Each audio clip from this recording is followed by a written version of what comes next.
स्वागत है फ्रेंड्स आपका हमारे यूट्यूब चैनल पर। फ्रेंड्स हम एसएससी पटवा रेलवे की तैयारी करते हैं, तो फ्रेंड हमारे पास परसेंटेज टॉपिक से रिलेटिव कुछ क्वेश्चन आते हैं। तो फ्रेंड आज मैं उसी से रिलेटिव आपको परसेंटेज टॉपिक बताऊंगा। फ्रेंड मैंने इसमें ऑलमोस्ट सभी क्वेश्चन अपलोड किए और फ्रेंड मेरी गारंटी है यदि आप इन क्वेश्चन को अच्छे से पढ़ते हो तो आपको वीडियो के एंड तक में आपके 90% ये टॉपिक आपका कवर हो जाएगा। तो सबसे पहला फ्रेंड्स हमारे पास आता है भिन्न निकालना। जैसे कि हमें दिया गया है कि किसी वस्तु का 1/3 भाग या किसी वस्तु का 1/4 भाग। इसका मतलब सबसे पहले मान लें यदि हमारे पास कोई भी वस्तु है उसकी राशि या वो 100 रुपये की है तो फ्रेंड हम उसको 1 मान लेंगे। अब उसका 1/2 भाग कर दिया जाए, इसका मतलब वो 50% हो जाएंगे। या हमें दिया हुआ हो सकता है कि किसी वस्तु या किसी रुपए का 33 से 1/3% भाग लाभ या हानि या 33 से 1/3% आय उसने खर्च किया। इसका मतलब वो अपनी आय का कितना खर्च करा है, 1/3 भाग। हमारे पास आ गया 25%, इसका मतलब वो 1/4 भाग खर्च कर रहा है। हमारे पास आ गया 20% लाभ। फ्रेंड्स ये क्वेश्चन हमारे पास प्रॉफिट लॉस में भी बहुत ज़्यादा पूछे जाते हैं। जैसे कि हमारे पास आ गया 20% या 16 से ही 2/3%। हमें सीधा क्वेश्चन में दिया होता है कि 16 से ही 2/3% लाभ हो गया या 25% की हानि होगी। तो फ्रेंड यदि हमें ये पता नहीं होता है कि हमारे पास ये कौन सा भाग है, उसका 1/4 भाग है या 1/6 भाग है, तो फ्रेंड हमारा सारा टाइम उसी को निकालने में चला जाता है। और फ्रेंड आप सभी जानते हो कि एग्जाम में हमारे पास टाइमिंग का कितना रोल है। इसलिए फ्रेंड अगला 1/5वां भाग, इसका मतलब वो 20% भाग है। 1/6 भाग 16 से ही 2/3% लाभ।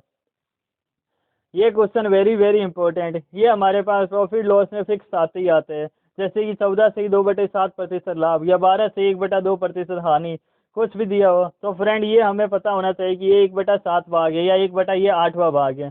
फ्रेंड परसेंटेज टॉपिक ऐसा है जो हर मैथ में हर टॉपिक में कहीं ना कहीं काम आता ही है।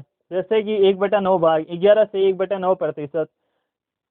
कोई किसी राशि का 1/10वां भाग, इसका मतलब 10%। 1/11 भाग 9 से 1/11%। या हमसे ये भी पूछा जा सकता है कि किसी राशि का 9/9 से 1/11%। इसका मतलब यदि हमें ये पता नहीं होगा कि ये उसका 1/11 भाग है या 12वां भाग है तो फ्रेंड हम उसी में अपना टाइम निकाल देंगे। अगला 1/12 8 से 1/3%। अगला 1/15 6 से ही 2/3%। 1/16 6 सही 1/4%। 1/20 5%। 1/24 4 से 1/6%। और 1/25 4%। फ्रेंड्स ये सबसे बेसिक पार्ट होता है जो हमें पता होना चाहिए। फ्रेंड यदि ये सभी हमें पता होगा तो फ्रेंड कोई भी क्वेश्चन हो हम 50% हमारे चांस है कि हमने इतने में निकाल लेंगे। कि हमें पता हो गया कि उस राशि का 14 से 2/7, इसका मतलब वो 1/7वां भाग है। तो हमें फ्रेंड क्वेश्चन सोल्व करने में बहुत आसानी होगी। तो फ्रेंड पहला क्वेश्चन, 4,000 रुपये पर 25% की वृद्धि करने पर प्राप्त राशि ज्ञात करो। अब इसने बोला है 25% की वृद्धि, इसका मतलब हम ये भी देख सकते हैं कि 1/4 की वृद्धि हुई। और फ्रेंड मैंने आपको बताया कि किसी राशि का 100%, इसका मतलब मैं 1 मानूंगा। यदि उसने 1 में 1/4 की वृद्धि कर दी तो 1/1 प्लस 1/4 हमारे पास हो जाएगा 5/4। अब 4,000 इंटू में 5/4, 4 से 4,000 1,000 बार कैंसिल। फिर 1,000 इंटू में 5 हमारे पास आ गया 5,000 रुपये। इसी प्रकार अगला क्वेश्चन, 6,000 रुपये पर 10% की वृद्धि करने पर प्राप्त राशि याद करो। और फिर इसने बोला है कि 10% की वृद्धि, इसका मतलब मैंने आपको बताया 10% की इस राशि का मतलब 1/10वां भाग। अब 1/10 की वृद्धि हुई है तो एक में हम 1/10 जोड़ देंगे, हमारे पास आ गया 1 प्लस 1/10 11/10। 11/10 जीरो से जीरो कैंसिल, 600 इंटू में 11 हमारे पास आ गया 6,600 रुपये। अगला क्वेश्चन, 8,000 रुपये पर 20% की वृद्धि फिर 20% की कमी करने पर प्राप्त राशि ज्ञात करो। फिर इसने बोला है कि पहले तो 20% की वृद्धि और बाद में उसने बोला है 20% की कमी करने पर। तो सबसे पहले हम 20% की वृद्धि 100 प्लस 120, 100 प्लस 20 120/100। और अगला इसने बोला 20% की कमी 100 माइनस 20 80। परसेंटेज का चिन्ह आता है, इसका मतलब वो राशि 1/100 है। जैसे कि हमारे पास है 20% की वृद्धि तो 100 प्लस 20 हमारे पास हो गया 120%। लेकिन फ्रेंड हमारे पास ये 120 परसेंटेज हुआ है, परसेंटेज का चिन्ह हटाएंगे, इसका मतलब नीचे हमारे पास आ जाएगा 100। वही मैंने इसमें लिखा है 8000 इंटू में 120/100। इसी प्रकार 20% की कमी करने पर, तो 100 माइनस में 20, मेरे पास आ गया 80। 80% है, इसका मतलब 80 बटे में भी 100 हो जाएगा हमारे पास।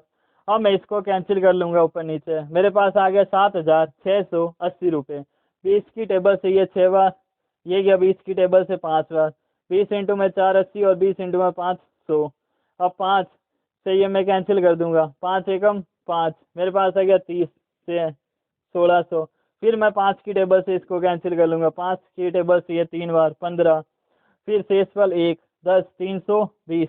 320 इंटू में मेरे पास आ गया 6 और इंटू में 4, 320 इंटू में 24, मेरे पास आ गया 7680 रुपये। अगला क्वेश्चन, 20,000 रुपये पर 25% की वृद्धि करके 20% की कमी करने पर प्राप्त राशि ज्ञात करो।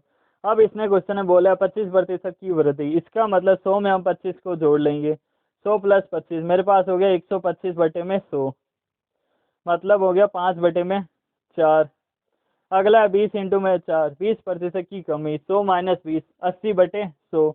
ये हमारे पास हो गया 4 बटे में 5, 4 से 4 कट गया, 5 से 5 कट गया, और इंटू में हमारे पास 20,000, इसका मतलब 20,000 इंटू में 1, मेरे पास रुपये आ जाएंगे 20,000 रुपये। अगला क्वेश्चन, 6,000 रुपये पर 25% की वृद्धि करके फिर 20% की कमी करने पर प्राप्त राशि ज्ञात करो।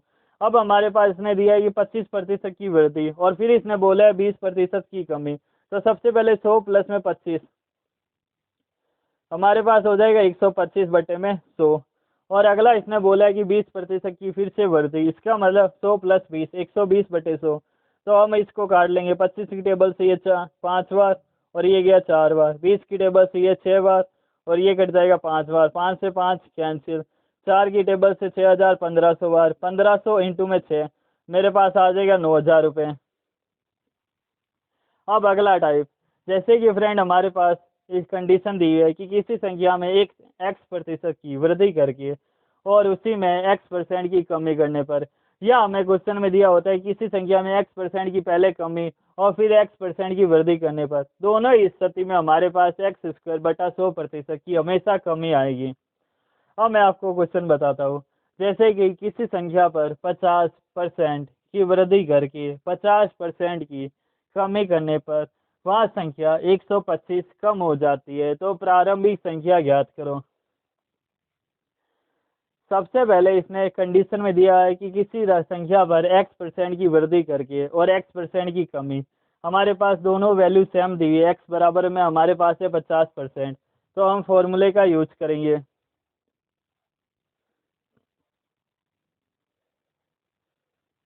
x² बटे में 100, हमारे पास आएगा 50 का स्क्वायर बटे में 100, 50 का स्क्वायर मेरे पास आ गया 2500, 2500 बटे में 100, इसका मतलब 25%। अब इसने बोला है कि 50% की वृद्धि करके और 50% की कमी करने पर वह संख्या 125 कम हो जाती है, तो प्रारंभिक संख्या ज्ञात करो। अब हमने देखा कि ये हमारे पास है 25% की कमी, 25% की कमी वो 125 के बराबर है, इसका मतलब एक की वैल्यू आ जाएगी हमारे पास 125 बटा 25 5। इसने बोला प्रारंभिक संख्या, जब भी हमें प्रारंभिक संख्या निकालना इंटू में 100, तो 5 इंटू में 100 500, इसका मतलब जो हमारे पास प्रारंभिक संख्या थी वो थी हमारे पास 500। अगला क्वेश्चन, किसी संख्या में 40% की कमी करके 40% की वृद्धि करने पर संख्या 4200 हो जाती है, तो प्रारंभिक संख्या ज्ञात करो। फिर हमारे पास वही कंडीशन है कि किसी संख्या में x% की कमी और फिर उसी संख्या में x% की वृद्धि, तो सबसे पहले हम वही फॉर्मूले का यूज करेंगे, x² बटे में 100, 40 का स्क्वायर बटे में 100, 1600 बटे 16, हमारे पास आ गया 16%। इसने बोला है कि कमी करके वृद्धि करने पर वह संख्या 4200 हो जाती है, कमी करने पर वो संख्या 4200 हो जाती है, तो हम 100 में से पहले 16 घटा देंगे, हमारे पास आ जाएगा 84। जो इसने हमें वैल्यू दी गई है वो 84 की वैल्यू है, 84 की वैल्यू है हमारे पास 4200, 84 की वैल्यू आ गई हमारे पास 4200, और हमें एक की वैल्यू निकालनी है, तो हम 4200 बटे में 84 इंटू में 100, हमारे पास प्रारंभिक संख्या आ गई हमारे पास 5000। अगला क्वेश्चन, किसी संख्या पर 60% की वृद्धि करने पर 3200 प्राप्त होता है, तो वह संख्या ज्ञात करो। फ्रेंड मैंने आपको पहले ही बताया था, जब हमारे पास 60% आ जाए इसका मतलब वो राशि हमारे पास 60/100, 3/5, तो 5 इंटू में बराबर में हमारे पास है 3200, 3200 इंटू में 5, 60% की वृद्धि, इसका मतलब 3/5 की वृद्धि हुई है। तो 3200 इंटू में 3/5, हमारे पास आंसर आ जाएगा 2000 रुपये।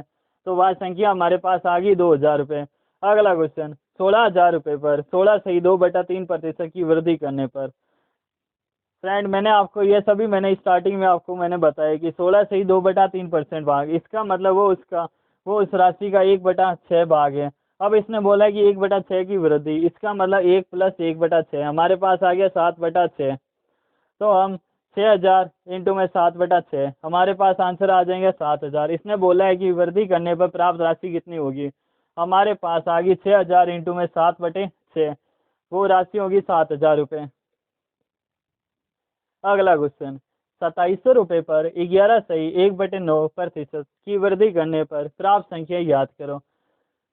11 सही 1/9%, मैंने आपको पहले ही बताया कि यदि हमें ये सारे परसेंटेज अच्छे से याद होंगे तो हमारे क्वेश्चन आधा उसी समय सोल्व हो जाएगा, 50% हमारा क्वेश्चन वहीं पर सोल्व हो जाएगा। 11 से 1/9%, इसका मतलब उसका 1/9वां भाग।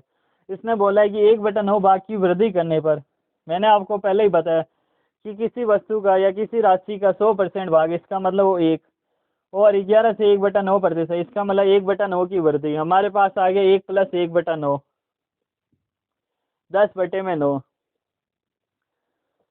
अब क्वेश्चन में इसने बोला है कि 2700 पर 11 से 1/9% की वृद्धि, तो 2700 इंटू में 10/9, 9 से 2700, 300 बार, 300 इंटू में 10, 3,000 रुपये, 3,000 रुपये। यदि हमारे पास रुपए दिए रुपए, यदि हमारे पास संख्या दी है तो संख्या है, 3,000 संख्या है। अगला क्वेश्चन, एक्स पर 16 सही 2/3% की वृद्धि करने पर व फिर 25% की कमी करने पर 8400 रुपये प्राप्त होता है, तो एक्स का मान ज्ञात करो। सबसे पहले इसने बोला है कि 16 सही 2/3% की वृद्धि, तो मैंने आपको पहले ही बताया कि 16 सही 2/3%, इसका मतलब वो उसका 1/6 भाग है। अब इसने बोला है वृद्धि, वृद्धि होने पर हम एक में जोड़ लेंगे, 1 + 1/6, हमारे पास आगे 7/6 की वृद्धि हुई। और इसने बोला है कि 25% की कमी करने पर 25% भाग होता है 1/4। अब एक में से हम 1/4 घटा देंगे, हमारे पास आ गया 3/4। तो कोई राशि है हमारे पास x, उसका 16 से ही 2/3% भाग की वृद्धि, इसका मतलब 7/6। 25% की कमी, एक में से हमने 1/4 घटा दिया, हमारे पास आ गया 3/4। तो वहाँ 8400 रुपये प्राप्त होते हैं हमें, तो हमें x का मान निकालना है। तो हम अब कैलकुलेशन कर लेंगे, 7 और 3 21, 21 से 8400 जाएगा 400 बार, 6 इंटू में 4, हमारे पास आ गया 24, 7 इंटू में 3 21, 21 से 8400 गए हमारे पास 400 बार, और 6 इंटू में 4 24, 24 इंटू में 400, हमारे पास आ गए वह राशि 9,600 रुपये होगी। अगले टाइप का क्वेश्चन, फ्रेंड इसमें हमारे पास दिया गया खर्च, बचत और आय। तो फ्रेंड हमें आपको सभी को पता है कि जब भी हमारे पास ऐसे क्वेश्चन आ जाए तो आय बराबर हमारे पास होती है खर्च प्लस बचत। इसका मतलब जो भी हमारी बचत है और जो भी हमारा खर्च है वो सभी हमारी आय में इंक्लूड होगा, क्योंकि हमारे पास खर्च इतना किया और हमने बचत इतनी की, तो वो कुल मिलाकर हमारे पास वो कुल आय आ जाएंगी।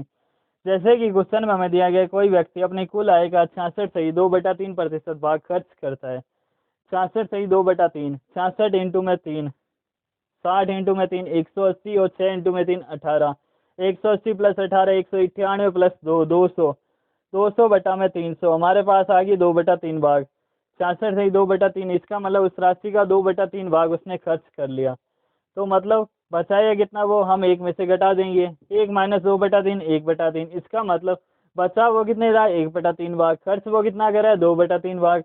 अब क्वेश्चन में हमें दिया गया है कि 2/3 भाग तो उसने खर्च कर लिया, लेकिन जो इसने रुपए बचाए वो हमारे पास है 3,000 रुपये, और जितना भाग इसने बचाया वो है उस पूरी राशि का 1/3 भाग। तो x इंटू में 1/3 बराबर में हमारे पास आ गया 3,000 रुपये, मतलब x बराबर में 3,000 इंटू में 3, हमारे पास आ गई 9,000 रुपये। इसने बोला कुल आय कितनी है, कुल आय हमारे पास 9,000 रुपये। इसने किया 66 से ही 2/3 भाग खर्च, तो 9,000 का 2/3 हम निकालेंगे तो हमारे पास वो आएगा 6,000 रुपये। 6,000 रुपये तो उसने खर्च कर लिए और उसने बचा कितने लिए 3,000, और कुल आय आ गई हमारे पास 9,000 रुपये। यदि हमें क्वेश्चन में दिया होता है कि उसने खर्च कितने किए, वो अमाउंट बताओ, तो फ्रेंड हम वो भी निकाल लेते, हमारे पास आ जाता 6,000 रुपये। उसने बचत बचाई कितने 3,000 रुपये, कुल आय हमारे पास 9,000 रुपये। इस प्रकार जो भी हमें दिया गया आय खर्च बचत हम सभी निकाल सकते हैं। बस हमें ध्यान रखना है कि कुल आय बराबर में कुल आय बराबर में कुल खर्च प्लस में कुल बचत। अगला क्वेश्चन, कोई व्यक्ति अपनी आय का 28.4/7% बचाता है और 15,000 रुपये खर्च करता है, तो कुल आय ज्ञात करो। फ्रेंड मैंने आपको पहले ही बताया कि हमारे पास परसेंटेज के लिए हमें सब भिन्न का पता होना चाहिए कि 14 से 2/7 भाग होता है हमारे पास 1/7, जो मैंने आपको स्टार्टिंग में भी बता दिया था। अब इसने बोला 28/4/7 इंटू में 2 कर दूंगा, इसका मतलब 2/7 हो गया हमारे पास 28/4/7% भाग। फ्रेंड यदि ये हमें पता हो गया ना, इसका मतलब समझ जाओ कि 50% हमारा क्वेश्चन वहीं पर सोल्व हो गया। 28/4/7% भाग, इसका मतलब उसका 2/7वां भाग। अब इसने बोला है कि कोई व्यक्ति अपनी आय का 28/4/7% भाग बचाता है और 15,000 रुपये खर्च करता है, तो कुल आय ज्ञात करो। कुल आय बराबर होगी हमारे पास खर्च प्लस बचत। इसने 28/4/7% भाग बचाए और खर्च इसने किए 15,000 रुपये। सबसे पहले हम देखते हैं कि हमारे पास खर्च दिया है 15,000 रुपये, तो फ्रेंड हम यहाँ पर भी पहले खर्च निकालेंगे कि इसने 2/7 भाग तो इसने बचा लिए, तो अब इसने खर्च किसने किए एक्चुअल में, तो 1 माइनस में 2/7 हमारे पास आ गया 5/7। ये 5/7 भाग है जो इसने खर्च किए, और ये 5/7वां भाग हमारे पास अमाउंट दी गई है 15,000 रुपये। हम कैलकुलेशन कर लेंगे, वज्र गुणनफल 15,000 इंटू में 7 और ये 5 आ जाएंगे हमारे पास नीचे। 15,000 इंटू में 7/5, 5 से 15,000 जाएंगे 3,000 बार, 3,000 इंटू में 7 मेरे पास आ गया x बराबर में 21,000 रुपये। इस प्रकार इसने बोला है कुल आए तो हमारे पास आ गई 21,000 रुपये, कुल खर्च 15,000 रुपये, कुल बचाए कितने इससे 21,000 माइनस 15,000 6,000 रुपये। या हम ऐसे भी निकाल सकते हैं 21,000 इंटू में 2/7, 7 से 21,000 3,000 बार, 3,000 इंटू में 2 हमारे पास आ गए 6,000। इस प्रकार जो भी हमें दिया गया है कुल आय कुल खर्च कुल बचत जो भी हमें दो राशि दी गई है और हम तीसरी आसानी से निकाल सकते हैं। थैंक यू फ्रेंड, यदि आपको मेरा वीडियो पसंद आया तो please like share and subscribe जरूर कीजिए। Thanks for watching, all the best friend.